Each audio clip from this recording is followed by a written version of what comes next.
Yang kedua, ciri orang yang diurapi atau penuh Roh Kudus adalah mereka hidup kudus dan menjauhi dosa. Seperti namanya, Roh Kudus memiliki sifat kekudusan. Tidak suka yang kotor, yang najis, yang palsu, yang jahat. Tidak suka hal-hal yang tidak benar di mata Allah.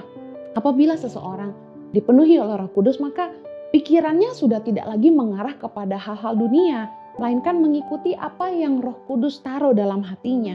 Roma 8 ayat 5 berkata gini, sebab mereka yang hidup menurut daging memikirkan hal-hal yang dari daging. Mereka yang hidup menurut roh memikirkan hal-hal yang dari roh. Kita bisa melihat hidup kita, apakah kita hidup dipimpin Roh Kudus dengan melihat buah-buah hidup kita. Apakah hidup kita penuh dengan hal-hal yang kedagingan, hal-hal yang selalu berbau dunia. Apakah kita menghidupi hidup ini dengan prinsip dunia yang jelas selalu bertolak belakang dengan prinsip kerajaan sorga? Apakah sebaliknya kita selalu mengikuti kehendak roh? Kita hidup sesuai dengan firman Allah dan kita menjauhi apa yang jahat, apa yang najis, dan kita selalu hidup dalam kekudusan di hadapan Allah. Saya percaya kalau orang itu hidup dipimpin Roh Allah, buah-buahnya akan nyata. Kita bisa lihat apakah hidup kita berbuahkan roh atau berbuahkan daging. Orang yang dipimpin atau dipenuhi oleh Roh Kudus, mereka akan menjauhi dosa dalam bentuk apapun, besar dan kecil, nggak ada toleransinya. Roma 8 ayat 9 berkata gini, tetapi kamu tidak hidup dalam daging, melainkan dalam roh, jika memang Roh Allah diam di dalam kamu. Jadi kalau memang Roh Allah diam di dalam kita, kita diurapi oleh Tuhan, kita tidak akan hidup di dalam daging, melainkan di dalam roh.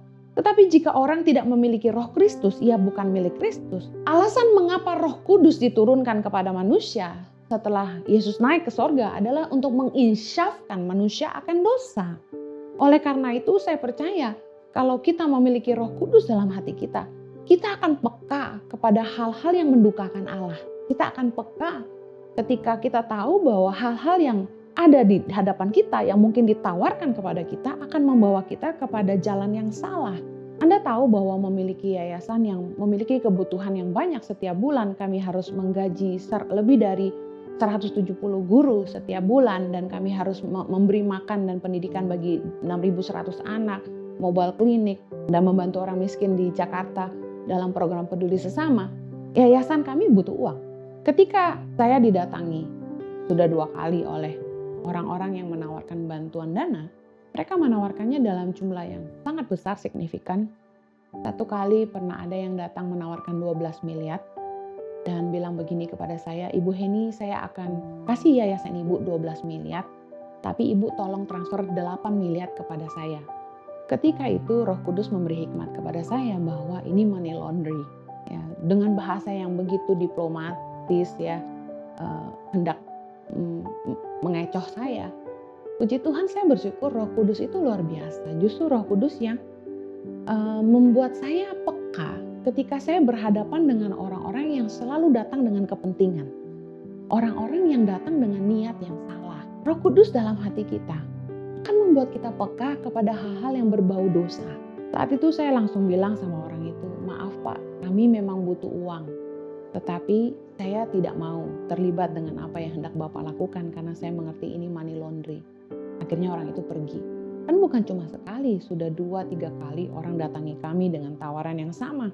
Dan saya ingin kita semua sadar bahwa kalau kita hidup menurut pimpinan roh, kita akan menolak perkara-perkara dunia yang tidak berkenan kepada Allah. Tapi kalau kita seringkali menulikan telinga hati kita, kita membutakan mata hati kita untuk mengikuti keinginan daging, maka lama-lama suara Roh Kudus dalam hati kita akan melemah. 1 Timotius 1 ayat 19 berkata gini, beberapa orang telah menolak hati nuraninya yang murni itu, karena itu kandaslah iman mereka. Ketika kita terus-menerus menolak pimpinan suara Roh Kudus dalam hati kita, maka lama-lama pimpinan Roh Kudus itu akan melemah dalam hidup kita. Dan seperti yang kita tahu bahwa Roh Allah bisa undur dari hidup kita seperti yang dialami oleh Saul. Oleh karena itu saya berdoa agar setiap kita sungguh-sungguh menyerahkan hidup kita kepada pimpinan Roh Kudus. Izinkan Roh Kudus yang menuntun kita. Yohanes 16 ayat 7-8 Namun benar yang kukatakan ini kepadamu adalah lebih berguna bagi kamu jika aku pergi. Sebab jikalau aku tidak pergi, penghibur itu tidak akan datang kepadamu. Tetapi jikalau aku pergi, aku akan mengutus dia kepadamu. Dan kalau ia datang, ia akan menginsyafkan dunia akan dosa, kebenaran, dan penghakiman. Saya percaya Roh Kudus dalam hidup kita pasti akan menginsyafkan kita akan dosa. Akan mengingatkan kita kepada hal-hal yang tidak berkenan kepada Allah. Roh Kudus turun dan memenuhi orang percaya. Supaya hidup kita sungguh-sungguh menjalankan apa yang Yesus sudah ajarkan. Sehingga pengorbanan Kristus tidak menjadi sia-sia. Mari beri diri kita dipimpin oleh Roh. Galatia 5 ayat 16 berkata, maksudku ialah hiduplah oleh Roh, maka kamu tidak akan menuruti keinginan daging. Mari terus taat kepada pimpinan Roh Kudus dalam hati kita. Amen. Hargai pengurapan Tuhan dalam hidup kita.